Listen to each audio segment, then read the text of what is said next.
Bonjour, je suis Marie Nobilé-Daniel, je suis formatrice au CESU de Rouen et infirmière en médecine intensive et réanimation. Nous allons voir aujourd'hui comment mettre un patient en décubitus ventral. Allez, on va retrouver l'équipe? Avant de mettre le patient en décubitus ventral, il faut se mettre d'accord avec le médecin sur l'heure approximative du soin. Il faut anticiper le soin en préparant l'environnement et le patient. Décaler le lit du mur, enlever la tête de lit. Vérifier l'intubation orotrachéale. Vérifier le repère et la fixation de la sonde nasogastrique et arrêter l'alimentation entérale.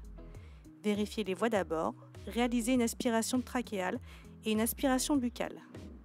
Protéger les yeux. Vous pouvez déconnecter éventuellement le cathéter artériel après l'accord médical. S'assurer d'avoir toujours une saturation en oxygène.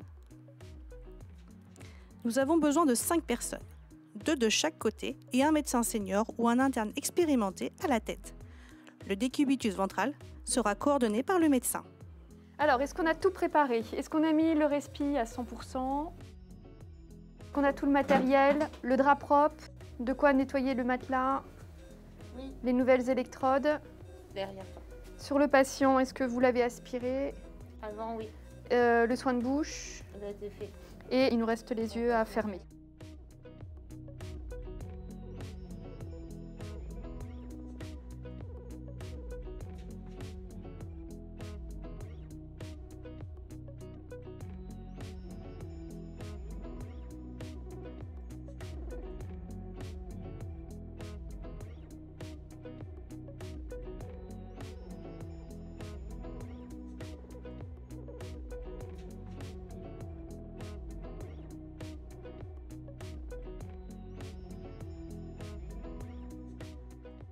Déplacer latéralement le patient du côté de son cathé. Donc là, le cathé est à droite, donc on va le déplacer vers la droite et l'objectif c'est qu'il ait une moitié de fesse dans le vide. À 3, on le déplace latéralement. 1, 2, 3. Positionnez la main contre la cuisse avant de mettre le patient sur le côté afin de respecter l'articulation de l'épaule. Nettoyez le matelas et positionnez le drap propre. Ok, donc deuxième étape, on va le mettre sur la tranche. On vérifie que la paume de la main est bien contre lui. Et à 3, on le met sur le côté. 1, 2, 3. Mettre le patient sur le côté. Appliquez les nouveaux patchs sur le dos du patient et retirez les électrodes. Repositionnez les électrodes.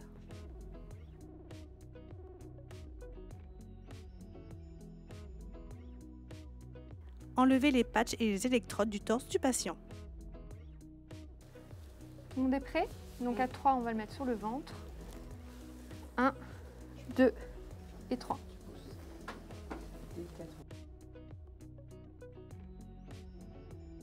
Nettoyez le matelas. Repositionnez le drap. Et à 3, on va le recentrer et le remonter. À 3. 1, 2, 3.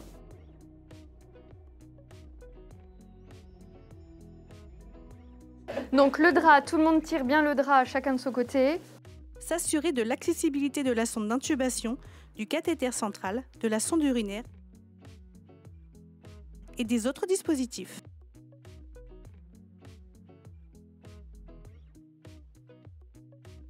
Donc ils sont triangulaires en fait. Il y a un côté fin et un côté plus haut. L'idée, c'est que le coussin se met donc sous la moitié sous le thorax et cette partie-là ne doit pas dépasser l'épaule. Donc les deux vont se mettre globalement comme ça. Et les coussins de bassin vont avoir pour vocation de soulever le bassin et pour ne pas se retrouver cambré, pour bien respecter en fait le rachis.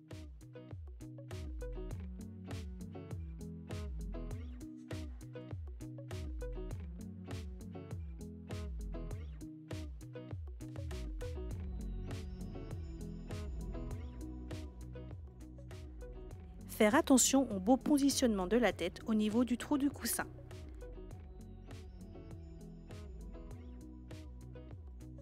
Positionnez le dernier coussin au niveau des crêtes tibiales pour éviter que les pieds ne touchent le matelas. Mettre le lit en proclive à 15 degrés. Remettre la FiO2 de départ sur le respirateur en fonction de la saturation en oxygène. Surveillance du patient en décubitus ventral. Vérifiez le repère de la sonde d'intubation et vérifiez qu'elle ne soit pas coudée. Surveiller le respirateur et prévenir d'une obstruction de la sonde d'intubation. S'assurer du confort du patient. S'assurer de la bonne position de la poitrine chez la femme et des organes génitaux externes chez l'homme. S'assurer de la bonne installation de la sonde nasogastrique. Contrôler la tolérance de l'alimentation entérale. Merci d'avoir suivi cette vidéo et à bientôt pour une nouvelle vidéo.